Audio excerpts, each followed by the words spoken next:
First of all, operators are mapping between two vector spaces, and therefore they can represent systems actually. So the study of operators actually corresponds to the study of systems, and this provides us a very extensive framework to analyze systems.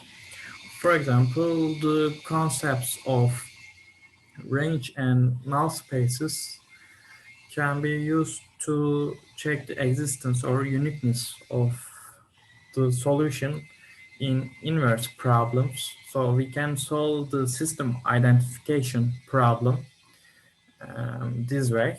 And also, for example, to analyze a linear system, we can use linear algebraic tools as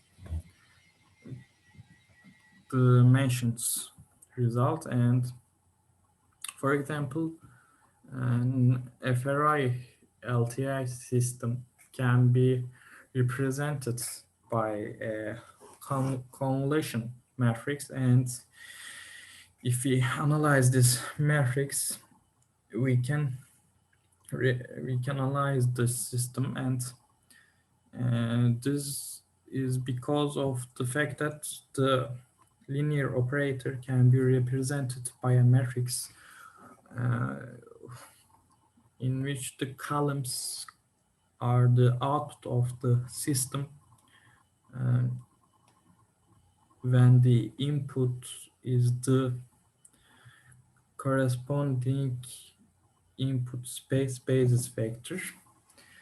Another example inverse problem that can be analyzed this way is the deconvolution problem, and also the projection is the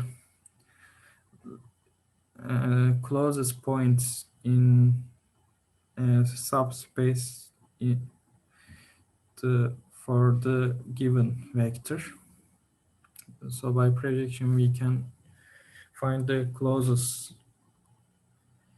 vector in a subspace for the given vector, and we can find the projection using three ways. First way is to find the projection results through optimization. By definition, this is natural. The second way is to use the projection matrix, since the projection operation is actually a linear mapping. It's a linear operation. We can represent it also by a matrix.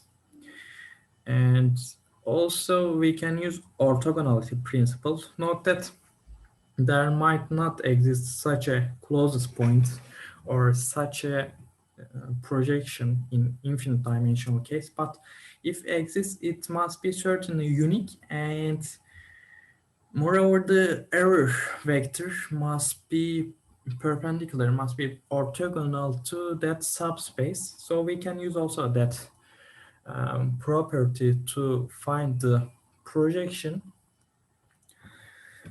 And there are some differences between different projection theorems.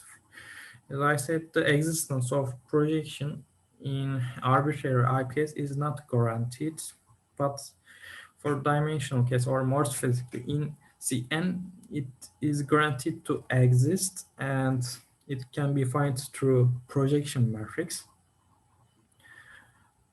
Also, we can actually guarantee the existence in an arbitrary IPS by adding a completeness constraint on it.